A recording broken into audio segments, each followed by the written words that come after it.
Udumo kuNkulunkulu kweliphezulu nokuthula emhlabeni kubantu abathokozelwa nguye.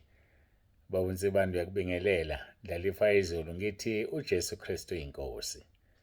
Siyambonga uNkulunkulu wethu kakhulu. Siyamdumisa ukuba sibe ndawonye namhlanje usuku lwangolwesibili. Sigcinane ngolwesihlanu kule nkosi le.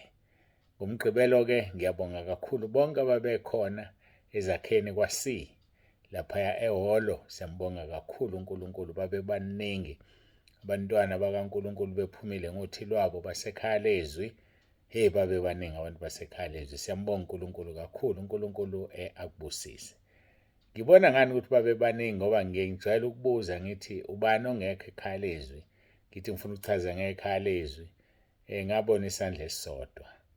Okungukuthi-ke uma abanye besaba-ke kodwa nje-ke ngabona ukuthi ayikho into engizoyichaza ngumuntu oyedwa bazomtshela bamemile ezwe azi ngekhaya lezwi. Siyambonga kakhulu uNkulunkulu. Saphatheka kahle laphaya kumama uSanelisiwe Shabalala nekomiti lakhe. Siyabonga kakhulu nakwindodakazi laphaya uThembelihle osiphathele ibranch yaseMnambithi eKid Street edolobheni. Siyabonga kakhulu bantu abami.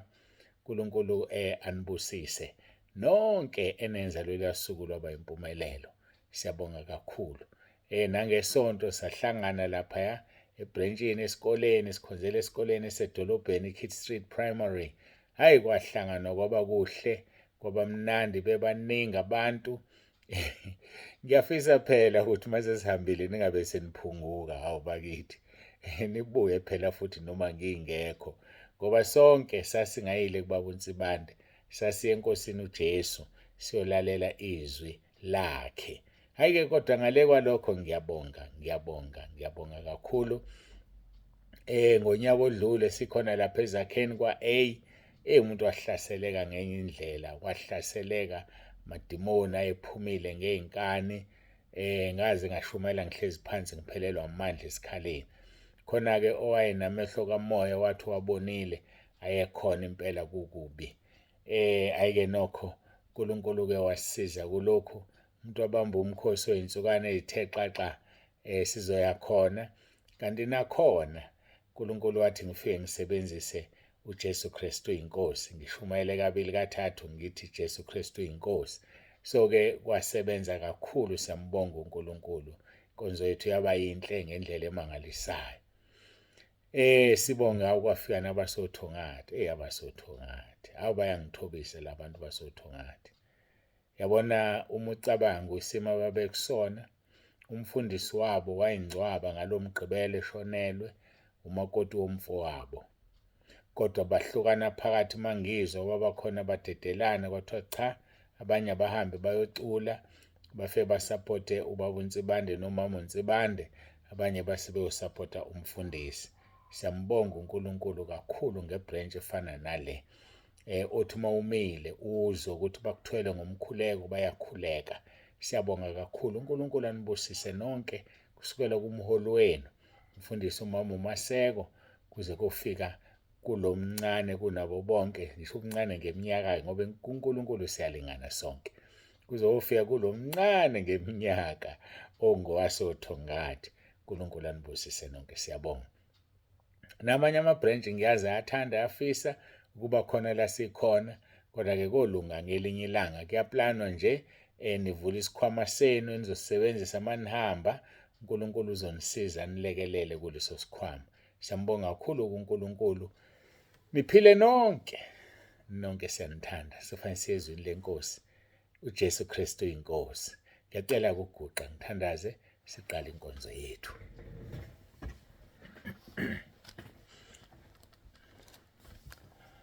Baba olungileyo, Baba ongcwele, siyabonga Nkosi ngakho konke osenzele khona. Siyabonga ukuthi uyasinqobela izimpi zethu. Siyakubonga Nkosi, akekho ofana nawe. Ngiyacela-ke uNkulunkulu wethu ukuthi uphile phakathi kwethu. Siyacela ube nathi kule nkonzo ngegama elinamandla lenkosi yethu uJesu Kristu ophilayo. Sibonga Nkosi izinto osenzela zona ezinhle nokuphila. Siyabonga. Iba nathi-ke ngomoya wakho ingcwele. Moya ongcwele ukhuluma uzambule namanje. uJesu Kristu inkosi. Amen. Siyambonga uNkulunkulu kakhulu bazalwane, kakhulu. Kunomkhuleko okhona. uNkulunkulu engikhumbuza ngizonifakela wona. Umkhuleko wokunqoba. Umkhuleko wokunqoba.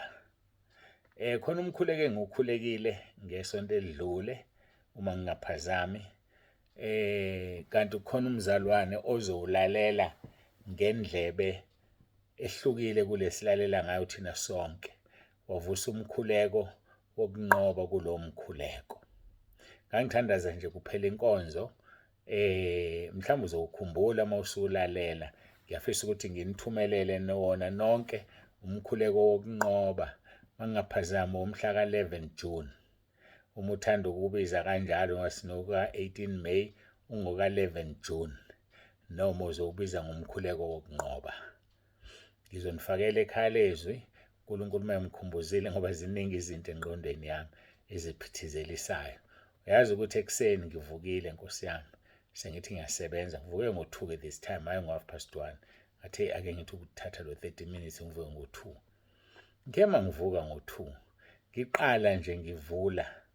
Ngivule ngomuntu ocela ukungena ekhaya lezwi. Ngema ngiqala nje ngimsave. Ngimsave efonini, ngase ngimsave ngapha. Ngase ngimthumelela isimemo, i-invite. Thema ngiqede ukuyithumela i-invite bayivala ifoni. u-060 986 2865. Beqala ukuvalwa yena bavele bawuvala.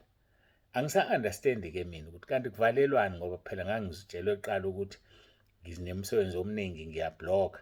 So ngiqala nje ngingakenzi lutho bavele bayivala. Ngabuka ukuthi emanginitshela kukhona abantu abaye balimale bavele ba-exit group. Ngavele ngathula ngawuhlaba inhlanga ngathi angizusho boze bawuvula 24 hours. Hawu. Ngiyacabanga bekungabo 9, 8:30. Mangithi ngiyayithinta ifoni ngiyayibheka sebevulile. Kanti bekwenze njani? Angazi. Yabona nje iyabona impi kaSathane esesihogweni ke le. Impi yasesihogweni le. So njengamanje ke yonke into enithumelele ekseni ayikakathintwa. Kanti ayikakathintwa engibeke kanjalo. Ngisazoyithinta ngibhizi nabantu manje. Ngilesi sikhanje sowenza inkonzo. Kodwa ngiyanibikela nje ukuthi cha ngisebenza kabuhlungu. Ngisebenza kabuhlungu ngeke nginikhohlise. Kodwa-ke ngizobekezela ngoba umsebenzi kaNkulunkulu futhi ngizobekezela ngoba uNkulunkulu ngiyamthanda futhi ngizothola umqhele ngalokho. Kodwa kona uma bekungenzeka ibheke imessage yakho uma uyibona ukuthi ayikho mqoka kakhulu uvela ungayithumeli. Uthumele ama-messages asemqoka ngoba ngibhekene nenkinga yokuthi kufanele ngibe ne-backlog. And indlela yokulungisa le backlog iyodwa ukusebenza ebusuku. Kodwa manje uma ngithi ngiyaqala ngasebenza bengekhona-ke ebusuku bese kusekuseni ngo-2 ngiyavala. Kusho ukuthi phela sekufanele ngingasebenzi ebusuku. Sekufanele ngingasebenzi ebusuku. Mangingasasebenzi-ke ebusuku ngizosebenza nini? Ngoba phela emini nisuke nibhizi nithumela kubhizi. Angisazi njengamanje ngisadidekile kodwa ukudideka kwami ngithathe ngakuphonsa kuJesu. uJesu uyazi uyaqonda konke kodwa siyahlaselwa. Ngifuna ukunitshela siyahlaselwa bazalwane. Asidluleke lapho. Siyezwini lenkosi Matthew chapter 5 verse 8. Babusisiwe abanenhliziyo ehlanzekileyo ngokuba bayakubona uNkulunkulu. Babusisiwe abanenhliziyo ehlanzekileyo ngokuba bayakubona uNkulunkulu. NgoLesihlanu nginithembisile ngoba besilokhu sikhuluma ngokuphana. Ukuphana kuyakuhlambulula. Ukuphana kwenza inhliziyo yakho ibe yinhle ngoba uyona inhliziyo ugovana, inhliziyo encishanayo. So ngathi-ke soke sibheke abanye abathe ngokupha bangena ezulwini. Ngokupha bangena ezulwini. Bengithembisile ukuthi sizoya lapha kuMathewu chapter 25. Sibone ukuthi ngempela ukupha abazalwane. Ungasavumanga nje izono, uwumuntu onomusa, uNkulunkulu wenze njani. Kukhulunywa-ke ngokuhlulelwa kwendodana yomuntu. Khumbula, sike sabuka kuJakobe kwathiwa isihawu sizigabise kwahlulelweni. Isihawu. So kusho ukuthi uma umuntu onesihawu uyohawukelwa nawe kwahlulelweni. Matthew chapter 25 siqala kuverse 31. ukwahlulelwa kwendodana yomuntu. Kepha nxa indodana yomuntu iza ngenkazimulo yayo nezingilosi zonke ezingcwele kanye nayo, khona iza kuhlala esihlalweni sayo senkazimulo. Uma ifika indodana yomuntu izohlulela, izohlala esihlalweni sayo senkazimulo. Bese-ke uvesi 32, kuza kubuthelwa phambi kwayo izizwe zonke, ibahlukanisa abanye kwabanye, njengomalusi ahlukanisa izimvu nezimbuzi. Imisa izimvu ngakwesokunene sayo, kepha izimbuzi ngakwesokhohlo. So imbuzi imele abantu abangakholwa, izimvu abantu abakholwayo. Uzomisa-ke ngakwesokhohlo abangakholwa, amise ngakwesokunene abakholwayo. Bese khuluma-ke nalabo abangakwesokunene, verse 34. Khona inkosi izakuthi kwabangakwesokunene sayo, zanini nina enibusiswe nguBaba, nidle ifa lombuso eniwulungiselweyo selokhu kwasekelwa umhlaba. Ifa bazalwane esinalo ezulwini lalungiswa umhlaba ungekho. Usekelwa nje umhlaba sesilungiselwe ifa. Kusho ukuthi uNkulunkulu kade abazi abantu abazongena ezulwini. Uyabazi futhi abazogcina esihogweni, ngoba unguNkulunkulu yena. Uthi kuJesu, zanini kimi nina, zanini nina enibusiswe nguBaba, nidle ifa lombuso eniwulungiselweyo selokwasekelwa umhlaba. Usachaza-ke ukuthi benzeni. Lalelisisa verse 35. Ngokuba ngangilambile nangiphukudla, ngangomile nangiphuzisa, ngangingumfokazi nangingenisa, ngihambaze nangembathisa, ngangigula nangihamba, ngangisetilongweni neza kimi. Uma uzilalela lezi zinto esengizifundile, kuyabala ukuvunywa kwezona? Cha. Kuyabala ukubhabhadiswa, ngoba nabhabhadiswa wozani? Cha. Kuyabala ukuthi wagcwaliswa amandla amoya ongcwele? Cha. uJesu uyindlela neqiniso nokuphila, akekho oza kuBaba ngaphandle kwakhe. Uye lo obiza abebephana, ngangilambile nangiphukudla. Njengoba uncishana kangaka nje wena uzongena kanjani ezulwini? Ngangilambile nangiphukudla, ngangomile nangiphuzisa. Uyancishana ngamanzi kaNkulunkulu, uyancishana ngedrink. Abanye yazi ayikhulumela idrink yakhe esefika athi ayibeke efrijini siphuziwe. Ubani ophuze idrink yami? Ayikhulumele. Kodwa lithi izwi lenkosi, ngangomile wangiphuzisa. Nkosi yami. Hawu bakithi. Athi lapha kumaHebheru ningenisa ingelosi ningazi. Awumazi umuntu omncisha ukudla. Awumazi umuntu omncisha amanzi. Awumazi umuntu omhlukumezayo ukuthi umuntu noma ingelosi. Ubufanele ngabe uyithathela isibusiso. Yeka ukuba nonya. Yeka ukuncishana. Hayi bipha abampofu. Yipha abanye abantu ibaneso lokubona umuntu ohluphekayo uyithathela isibusiso. Isicebi salahlwa esihogweni ngoba asahluleka ukunaka uLazaro. Sahluleka salahlwa. Nawe ufuna ukulahlwa njengesicebi? Lokho okuncane othi unakho uzokwandisa uNkulunkulu uma uphanisa. U-Eliya walayezwa umfelokazi ukuthi amondle. Wayemnika konke anakho, pheka aqede. Mase ufuna ukuphinda pheka athola impuphu isikhona. Iqhamukaphi naye? Yakhiwe izulu. Awufuna ukudla izinto ezakhiwe izulu? Hayi mina angi-understand mina ukuthi uyezwa noma uzwa. Mawuzwa uyaqonda kodwa. Kodwa-ke iqiniso lisho njalo. Uthi ngangilambile nangiphukudla, ngangomile nangiphuzisa, ngangingumfokazi nangingenisa. Umfokazi na isihambi. Njengoba wena uhlukumeza abantu bokuhamba nje. Abantu bangaphandle kwase South Africa abahlukumeza. Uyabona ukuthi isono leso. Uzubabize ngamagama. Yazi inhlamba ukubiza umuntu ngento angeyona. Yawuthi ngikuthiphise. Yazi inhlamba ukuthi ikwerekwere. Inhlamba le ubiza umuntu wangaphandle ngekwerekwere. Inhlamba leyo. So-ke uthi-ke ngangilambile nangiphukule. Nampa laba esibabiza ngamaphara. Nawu kuronga akuwona amaphara. Akuwona amaphara. Abantu abathikamezekile engqondweni.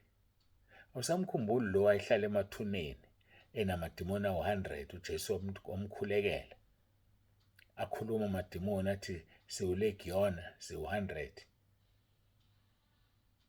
Akekho umuntu ongadela ikhaya ohlala emgwaqeni. Ayikho enye into engahlalisa umuntu emgwaqeni ngaphandle kwamadimoni. Kwamadimoni awanalo ikhaya. Amadimoni abona ikhaya noma ikuphi. Kufanele sibanake laba bantu. Sibagone laba bantu. Kodwa singabaniki imali, sibanike ukudla. Ngangingumfokazi nangingenisa. Aqhubeke. Athi ngihambaze nangembathisa.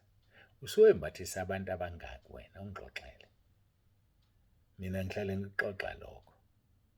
Into inkonzo yami lengabizelwa kuyona. Ey'ntweni eziwufuyo ngayitshelwayo kwathiwa ngabikho uhambaze ebandleni. Ngabuza ukuthi onjani uhambaze? Kwathiwa yilo ogqoka into eyodwa njalo ngesonto. Sisebenzisile imali. Kodwa khona into engiyinakile. Baningi abantu angithi kwitotal yabantu esibasizile ngokugqoka. Abaningi balishiyile ibandla bahambile. Endabazi ukuthi amalahle esihogo lawo. Amalahle esihogo abazi. uNkulunkulu masuphambi kwakho uzokwahlulela. Athi ngakhuluma noSibanibani ngathi akuthengele okugqoka. Wakuthengela. Uyazi ukuthi wayengenayo imali. Wathatha imali yabazalwane abayinikelayo wakuthengela. Wahamba wena ohlukana nebandla. Amalahle esihogo lawo. Ngiyafisa nje abantu bayizwe leyo nto bayazi. Amalahle esihogo. Ngihlale ngikhuluma ngithi ubaba uNtsebanda akanayo imali. Abantu abezwe anginayo imali. Awuthi-ke ngikuvula amehlo mhlawumbe awuboni. Uma ucela kimina imali, ucela imali kaNkulunkulu. Anginayo mina imali. Nginanezindlu ezimbalwa zomqasho ukuqashiswa kuzo. Imali yabo abantu bayideposita e-accountini yokweshumi. Shuthi mina ngikhipha okweshumi, mina ngikhipha 100%, ngikhipha kuphelele, angikhiphi 10% mina. Ngoba konke imali ingena kule yokweshumi, yenza umsebenzi kaNkulunkulu. So anginayo imali. Ma ungicela imali, wokwazi ukuthi ucela imali kaNkulunkulu. Wokwazi ukuthi ucela inyembezi zabantu. Uma kwenzeka wenza iphutha lokungangena ezulwini soba kuhlungu isihogo sakho, wena usuze wadla imali yabazalwane. Ngikunika ithiphu nje. Kulula nje komunye ukuthi athi Baba uNtsebanda ngiyathanda noma ngizwa ngihala njengomunye washo njalo wathi uhalela ukuya enkonzweni uyahalela ngiyacela ungiphe imali Baba uNtsebanda. Yalizwa lelo gama. Ngicela wazi kusukela namhlanje uma ungifuna imali kufanele ngithandaze ngibuze uNkulunkulu ukuthi ngikunike yini imali. Uma esevumile uNkulunkulu ngakunika wazi ukuthi amalahle ekhanda lakho lawo. Amalahle ekhanda lakho lawo. Uma ungakholwanga waphuma endleleni uyoyisola usesihogweni ukuthi wazalelwane ngenxa yokuthi uyosha ngesihogo esikhulu kunabanye abantu ngoba wathatha imali kaNkulunkulu hayi kaNtsebanda. So akungabi lula kuwe uzofuna imali kuBaba uNtsebanda. Akungabi lula kuwe uzofuna imali kuMama uNtsibande. Asinayo imali bazalwane. Imali esiyiphethe ile kaNkulunkulu. Uzocela kuMama uNtsibande wena imali, akanayo imali, abeseza kimi. Ngithandaze bese ngiyamnika akunike. Wokwazi ukuthi uze weza ucela kumina, nami ngayicela kuNkulunkulu, sase siyakunika. So akungabi lula. Akungabi lula. Ngoba makulula wawusuyahlubuka wamshiya uNkulunkulu, uyoyisola ukuthi wazalelwana. Sikhuluma-ke ngabafokazi. Phathani kahle abafokazi. Phathani kahle abantu bangaphandle kulelizwe. Baphatheni kahle bafowethu ngiyanicela. Uthi-ke ngangingumfokazi nangingenisa. Ngangihambaze nangembathisa. Ubese ngilapho khuluma ngokwembathisa abantu. Athi ngangigula nangihamba. Yabahambela abantu abagula esibhedlela. Ihlobo zakho uyayana esibhedlela amazigula noma uyajabula uthi umuntu akafe. Uzongena kulephi izulu? Uthi uJesu ngangigula nangihamba. Athi ngangisetilongweni neza kimi. Kunabantu ababoshiwe ihlobo zakho. Akusho ukuthi uma uhambe wombona ejele sewusadane nesono sakhe. Phela khona abazalwane abanye ngeke ngiye mina kombona. Wayethunywe yimini ukuthi akadlwengule. Wayethunywe yimini ukuthi akenze ukuthi. Cha, wenza izwi, hamba uyombona. Mhlawumbe uzothi ufika bekutshela ukuthi awumtholele umfundisi aphenduke. Uhlezi lapha nje ulithi kade asekho nofowethu ofikayo wasekhaya bakithi ngicela umfundisi. Sizoba senkingeni ngosuku lokugcina. Hambelani abantu ababoshiwe. Hambelani ihlobo zenu eziboshiwe. Hambelani, mukelani abafokazi, abantu abaphuma ngaphandle kwezwe noma abakhona eSouth Africa. Mhlawumbe usuke eLesotho, usuke eZimbabwe, eAfrika noma usukaphi. Bamukeleni. Abanye bayoxosha ingelosi bahlule ukuzamukela. Lisho njalo izwi leNkosi. Ngangihambaze nangembathisa, ngangigula nangihamba, ngangisetolongweni neza kimi. Sizogcina la kuverse 37 khona bayakuphendula abalungileyo ngokuthi Nkosi, sakubona nini ulambile? Sakupha ukudla noma womile sakuphuzisa na? Sakubona nini ungumfokazi sakungenisa noma uhambaze sakwembathisa na? Sakubona nini ugula noma usetilongweni seza kuwe na? Ake sigcine lapho kuverse 38. Ngiyacabanga ukuthi sizoqala kuverse 37 kusasa simhlaziye naye noverse 38. uNkulunkulu akubusise. Usayikhumbula indaba yenkosi engisanda kuyixoxa? Eyangena ezulwini ngoba inaka abafelokazi, inaka izintandane. Usuyezwa kuthiwani la ezweni manje? Sikhuluma ngezwi, asikhulumi ngokungekho ezweni. Ngoba izwi liwulizwi, ulizwi unguNkulunkulu. Ulizwi uphethe ihluthulelo zokufa nezehayidesi. Ulizwi uyindlela neqiniso nokuphila. Akekho ozoya kuyise kodwa ngaphandle kwakhe. Uyena kuphela. Uyena kuphela uyindlela. Sambonga uNkulunkulu ngevangeli asinikeze lona eliphilayo. Ivangeli elisezwini. Izwi eliphethwe wonke umuntu emhlabeni. iBhayibheli lilodwa liyafana. Ngaphandle kwelalawo amabandla azibhalele lawo. Angeni lapho mina ngikhuluma ngeHoly Bible. Siyambonga uNkulunkulu wethu ake ngiguqe ngikhuleke sivalelisane. Ngiyanithanda nezwa. Ngiyanithanda uJesu Kristu inkosi. Babongcwele babolungileyo siyakubonga Nkosi kakhulu ngale nkonzo. Ngicela ubusise kube yilona loyo olalelile manje. Mbusise Nkosi ukhulume empilweni yakhe.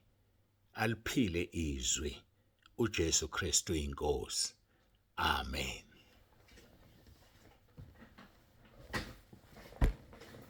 Siyambonga uNkulunkulu kakhulu baba uNtsibande siyavalelisa. Uthi uJesu Kristu inkosi.